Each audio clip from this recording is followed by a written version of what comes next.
The heat shimmer rose in long, wavering columns above the cracked tarmac, distorting the sky into a restless blur. In the distance, polished jets gleamed beneath the sun, lined up like showroom models awaiting inspection.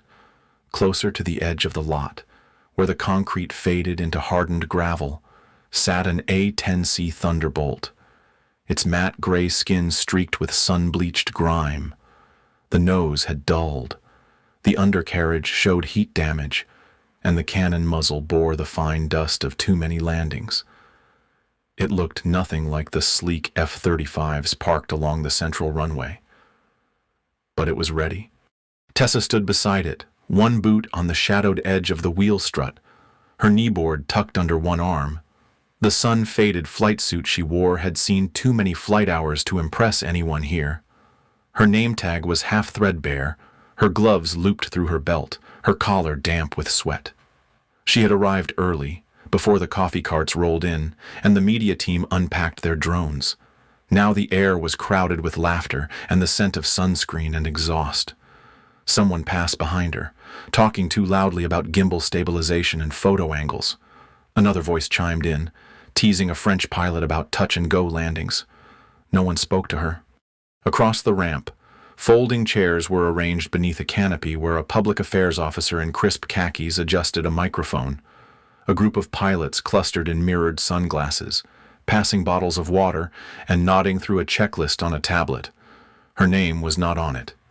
She was not expected to brief, not needed for coverage, not included in the morning's rotation.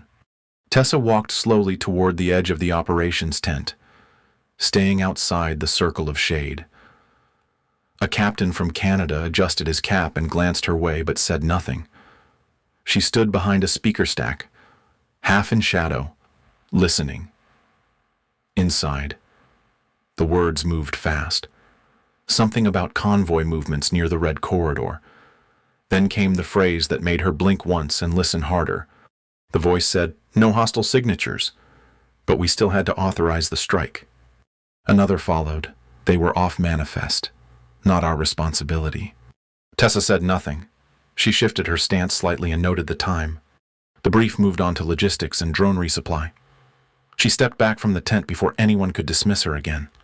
By midday, the sun had turned the tarmac into a hot plate. The aircraft shimmered behind wavering lines of heat, and the concrete pulsed with light. Tessa walked the line to her aircraft, passed the clipboard to the maintenance officer on duty, and waited. He frowned at the form, then checked something on his handheld terminal. He looked back at her. Diagnostics flag came up this morning. Grounded until cleared. Might be a sensor conflict on the heads-up display. "It was fine last night," she said quietly. He gave a noncommittal shrug. "Not my call. Tech will rerun it tomorrow." She nodded once and turned away.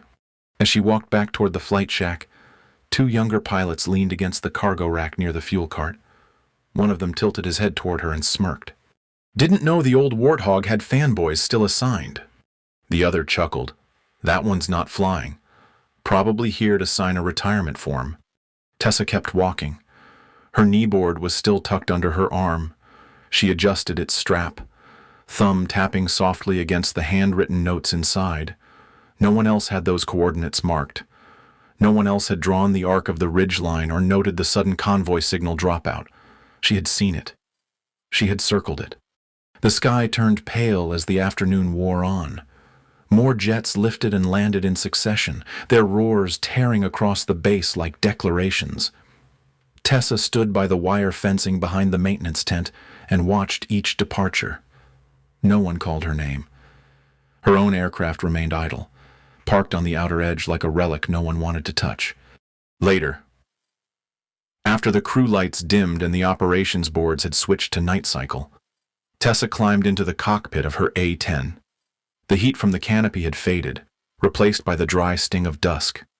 She pulled the canopy closed without powering on the system.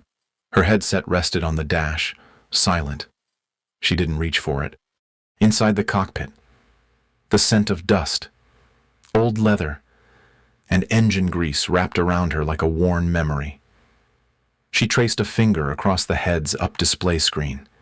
faintly fogged from the day's heat. It didn't need diagnostics. It needed someone who still believed what it was for. She sat there for a long time, helmet off, kneeboard open across her lap. The flight line behind her hummed with generator noise and distant music from the officer's lounge. No orders came, no brief, no sortie. The headset remained quiet. She adjusted her gloves on the dash, then folded her map closed. Outside the canopy, the sky deepened into a colorless blur, and her aircraft cast a long shadow across the pavement. The last jet of the evening taxied in, lights blinking like camera flashes. Tessa watched its silhouette without moving. The roar passed, but her silence stayed. She reached up, pulled the canopy latch open, and stepped down from the cockpit slowly.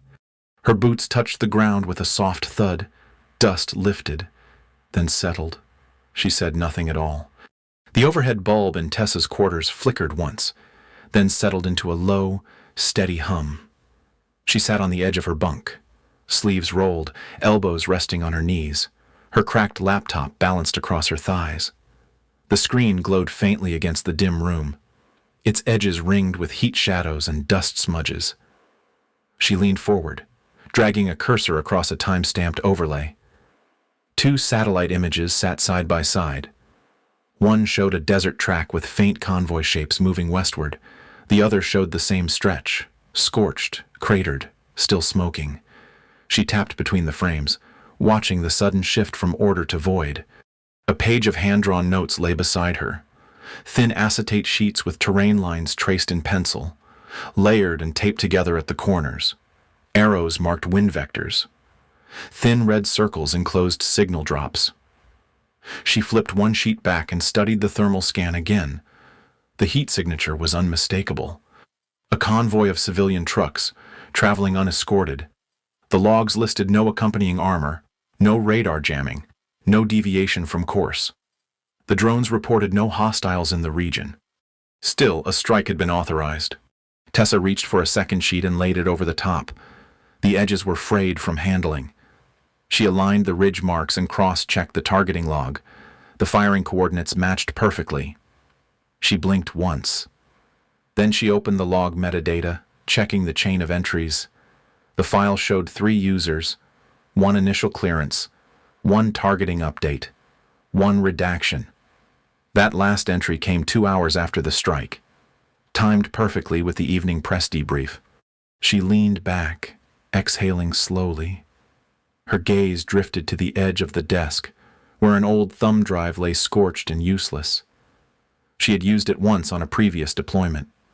That mission had ended with her standing in front of a debrief panel, explaining why she had hesitated before authorizing a weapons release.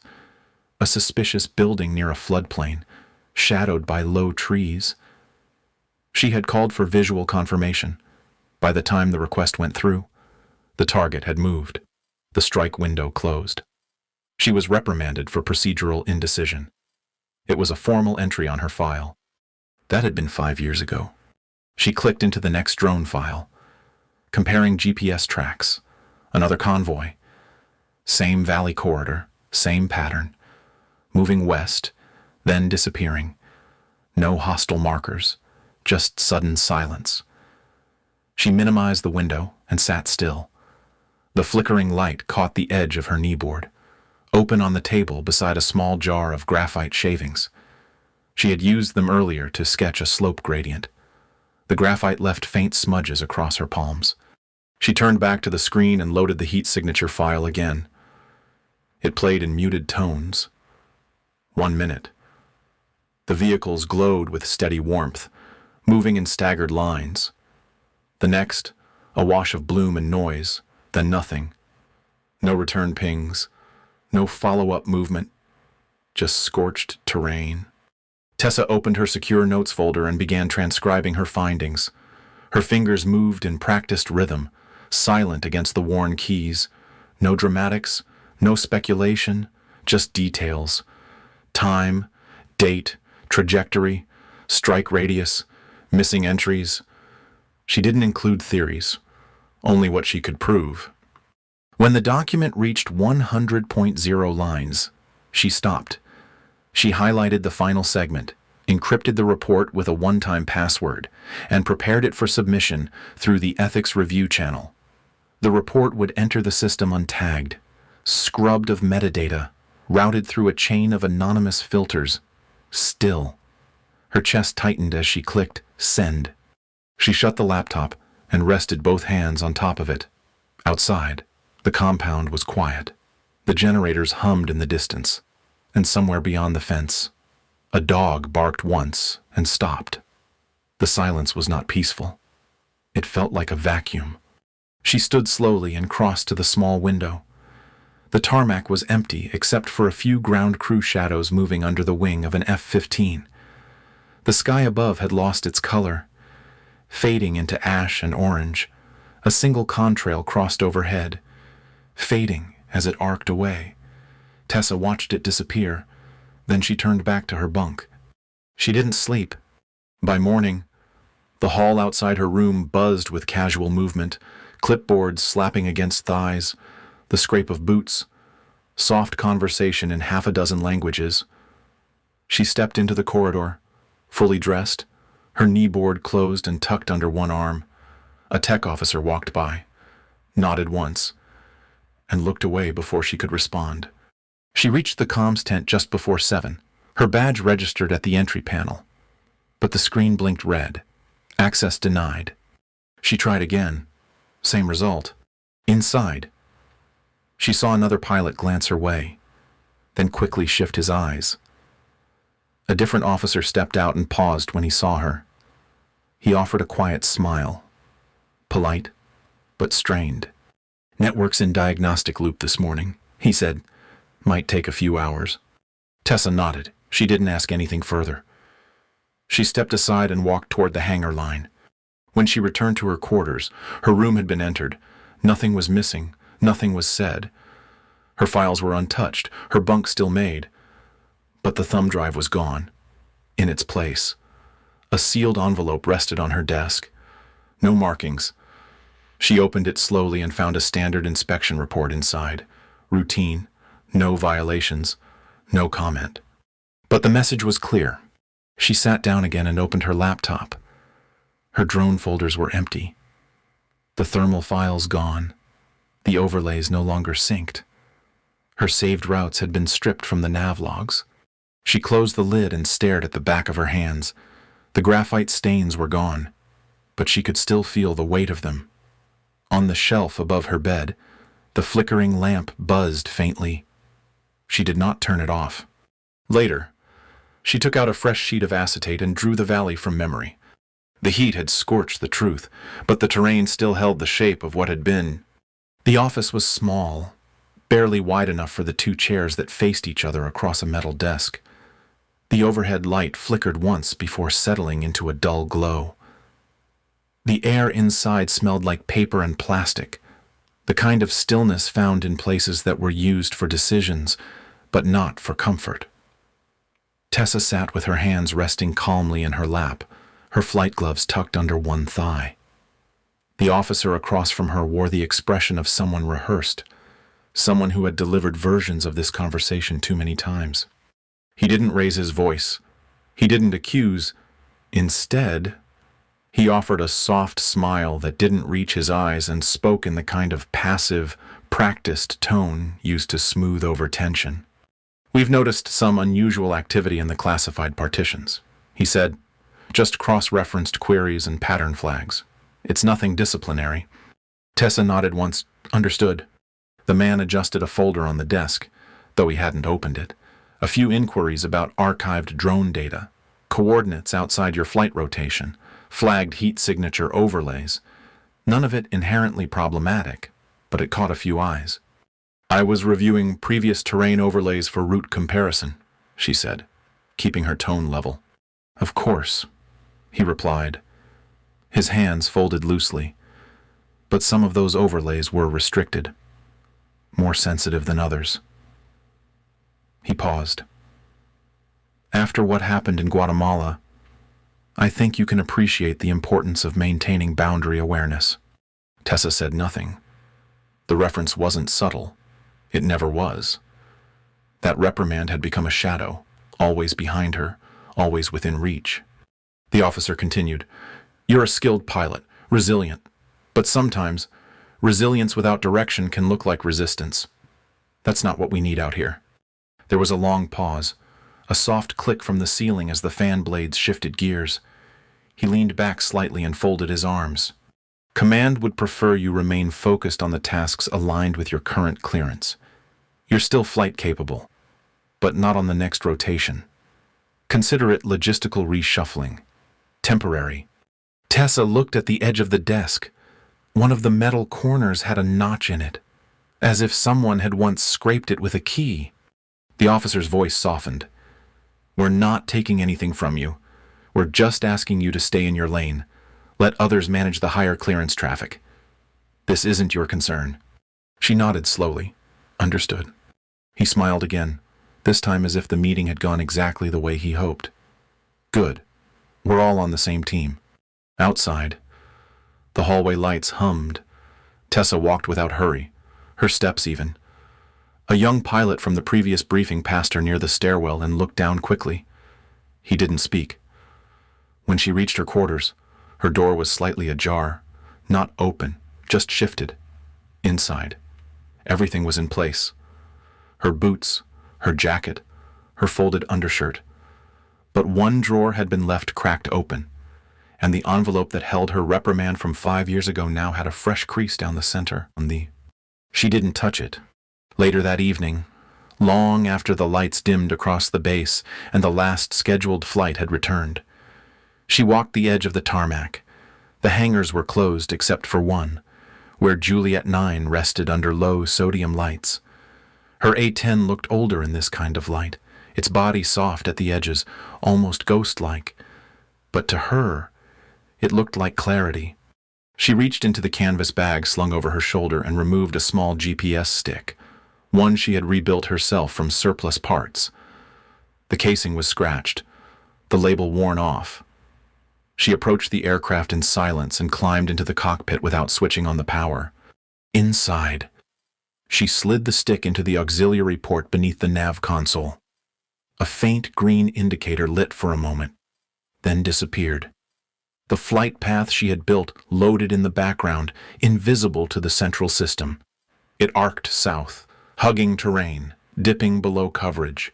It was based on old drone footage, her own terrain sketches, and a memory sharpened by repetition. She pulled her gloves from her belt and slipped them on, adjusting the fit around her knuckles. Her hand moved to the throttle quadrant, resting there. The cockpit was dark. Only the dim backlight of standby instruments marked the passage of time. She leaned forward slightly and pressed her forehead against the cool surface of the canopy. Her breath fogged the glass just enough to blur the hangar lights beyond. No radios were active. No orders had been given. No authorization granted. Her voice, when it came, was almost soundless. "If I'm wrong, I'll come home quiet. If I'm right, they'll hear me coming." She held the words for a moment, then sat back again. Her fingers tapped once on the kneeboard, strapped to her thigh. The same map. The same ridgeline. The convoy site. She had drawn it by hand so many times the graphite had stained the paper. Outside, the flight line was empty. The elite jets had long since been secured. The handlers were gone. The air was still. But inside this cockpit, something had shifted. Not defiance, not pride. Just the weight of knowing the truth and what it cost to carry it alone. The throttle clicked as her hand relaxed. The nav light on the auxiliary panel blinked once. Then all was quiet. The sky was still dark when Juliet 9 rolled out from the hangar, her tires whispering across the dew-damp tarmac. The base lights cast thin golden lines across the concrete, but no ground crew moved to meet her. There had been no manifest filed, no alert issued. The flight was listed in the system as a maintenance check, routine diagnostics at dawn. Tessa sat high in the cockpit, harness locked, her breath even as she completed the final line of her startup checklist. The A-10's engines rumbled low, never rising above a hum. She kept the throttle tight, guiding the aircraft slowly toward the far edge of the runway. The pre-dawn haze thickened around the taxi lights. A few security officers turned briefly toward the sound, but none approached. The file said systems loop. The base didn't question those. Her gloves rested against the throttle. She flicked a switch and brought the heads-up display online. It glowed faint green across her vision, faint lines forming against the murk outside. She checked the route again, loaded from the hidden GPS module. South, low, under radar. The path arced across dry ridgelines, ducking beneath signal towers. It was a route no one had approved, but every inch of it had been verified against terrain data and thermal overlays she had reconstructed by hand. Her finger hovered near the comms toggle, then stopped. She left it off. The runway blurred beneath her wheels as she throttled up, nose rising with smooth tension. Juliet 9 lifted clean from the concrete, gear retracting into the hull with practiced rhythm. The radio stayed silent. No tower voice, no call sign, just the air and the noise inside her helmet. She banked low, pressing toward the horizon where the sky thinned into a pale streak. The terrain below was jagged, broken by dry ravines and forgotten roads. Far ahead, the border region unfolded, dust-colored and cratered, its wounds visible even from this altitude. She skimmed close to the ground, using the ridgelines to scatter her radar profile. Inside the cockpit, the heads-up display flickered once, then resolved. The air was already heating. She adjusted the filters to counter distortion. Heat shimmer made shapes blur at the edges. Nothing stayed crisp this far south. Her map was taped beside the console. Hand-drawn markings, ridgelines, and impact zones layered over flight corridors. She checked it once, then turned her eyes to the scope. The convoy had been moving northwest when she last tracked it. If it hadn't changed course, she'd intercept just east of the dried riverbed marked on her pad. She passed the final ridge at 400 feet and scanned the flats ahead. Dust trails rose like smoke in the distance. Her eyes narrowed. The shapes came slowly at first. Heat-distorted boxes with wheels, clustered tight, moving unevenly. Civilians, cargo trucks, tarps tied down with ropes. Then came the others. Smaller vehicles flanking the convoy. Flatbeds, technicals, unmarked, fast. She adjusted zoom and confirmed what she already feared. The trucks were boxed in, herded, no insignia, no air support, just civilians being pressed by unknown forces across an empty land. Her hand moved to the master arm switch. She paused there. The targeting reticle blinked faintly across her view. She watched the technicals accelerate, pushing to the front of the convoy. One of them veered hard, trying to drive a wedge between two civilian transports. The lead truck swerved to avoid, kicking up a cloud of sand. Tessa didn't speak. She dropped lower. The ground trembled slightly as the A-10 passed over the edge of the convoy. Heads turned below. The technicals scattered momentarily, surprised by the sudden presence in the sky. A few began to reposition, not retreating. Not yet. She made the first pass clean. No weapons hot, just speed and pressure. A visual signal. They didn't back off. The lead technical adjusted again, swerving dangerously close to a bus that had slowed. The rest spread out, forming a half-moon shape that flanked the entire convoy. Tessa armed the cannon. Her right hand settled over the fire control. She waited one breath, then another. The vehicles below began to arc tighter. She pulled the trigger. The GAU-8 cannon roared beneath her like an avalanche of metal. The burst cut across the sand ahead of the lead technical, sending debris and flame curling upward. The truck veered violently and clipped its own axle, tumbling sideways in a plume of dust. She turned for a second pass, this one slower. The other technicals jolted back. Two retreated. One still lingered, engine revving, trying to find a lane forward. She placed a burst 2 meters ahead of its hood. The dust cloud swallowed the grill. The driver slammed the brakes. There was no need for a third pass. The vehicles began to fall back, peeling away from the convoy like retreating shadows. The sand closed behind them, blanketing their tire marks. In the space they left, the civilian truck slowed to a crawl, no longer herded. Doors opened. People stepped out, blinking toward the sky. Tessa circled wide above the scene. The heads-up display blurred again from the rising heat, but the shapes remained intact. No secondary fires, no craters, just confusion and motion, and then stillness. Her hands remained steady. Her heart did not race. The threat had been pushed back, not destroyed, not hunted, simply stopped. She turned Juliet 9 toward the west and climbed slightly. No alerts followed. No voices broke in on her headset. The sky around her was empty. She looked down once more. From this altitude, the convoy looked like a scar healing over. Her voice came quiet into the unused radio channel, barely above breath. They didn't run, they waited, like they knew someone might come. The A-10 banked left, slipping back toward the line that marked home. The sand below held no footprints now, only the echo of something that might have never been. The sun had dropped below the ridge by the time Juliet 9 crossed the final taxi line. The sky was bruised violet, streaked with the last traces of color. Tessa guided the A-10 to a slow stop near the outer apron, just short of the hangar entrance. The engines wound down with a long, sighing whine. Across the lot, a ground crew glanced up from a distance but didn't move toward her. No one waved her in. No ladder truck, no marshaller, just eyes, watching quietly from behind clipboards and tool racks. She powered down the aircraft one system at a time. No comms request came, no clearance demand. The headset remained silent. She climbed down from the cockpit slowly, boots touching the tarmac with the same calm rhythm she'd used on takeoff. Her gloves hung from her belt, untouched. She didn't glance back at the aircraft. She already knew the shape of it in her memory. At the edge of the lot, two men in unmarked flight jackets waited beside a low electric cart. Neither spoke. One gestured toward the rear seat, and she stepped aboard without hesitation. The cart moved without lights. No escort followed. No one shouted.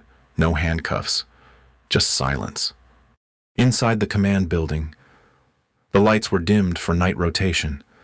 The corridor buzzed faintly under overhead fluorescence. A door opened to her left, and she was led into a cold office with steel panels and a single desk at its center. The air smelled like dry paper and cleaning fluid. A thin layer of dust coated the corners of the floor, untouched by recent movement. A colonel sat behind the desk. His face was unreadable, his posture composed. He didn't ask for an explanation. He didn't reference procedure. He asked one question. "Did you fire?" Tessa reached into the pocket of her flight suit and pulled out her kneeboard. The cover was creased, the strap torn at one corner. She placed it gently on the desk in front of him. The flight route was still marked inside, handwritten arcs, terrain shading, a circle drawn in red pencil over the final position of the convoy. She said nothing. The colonel looked at the board for a long moment, then he leaned back. He didn't open it. He didn't speak again. Outside the window, another aircraft taxied in, its lights casting blurred shadows across the wall. By morning, her access card failed at every scanner. Her flight locker had been emptied, her login credentials wiped from the console system. No order appeared in her file, no reprimand, no formal hearing. Her name was not on the next duty roster. She returned to her quarters after lunch to find the bunk stripped to its frame. Her gear had been stacked neatly on the shelf, flight harness, boots, headset, all folded and wrapped like they belonged to someone else. A small envelope had been left on the cot, tucked under one glove. Tessa opened it slowly. Inside was a thumb drive and a single sheet of folded paper. The paper was unmarked except for one sentence, written in block print with a black ink pen. "You weren't the only one watching." She plugged the drive into her laptop. The video loaded instantly. Drone footage, thermal overlays, the exact convoy route, unedited, restored. She watched it all again in silence, this time from the camera's altitude. The heat signatures moved across the plane, grouped tightly. No return fire, no opposition. Then the flash bloom, and everything stilled. She shut the lid and placed the envelope back on the cot.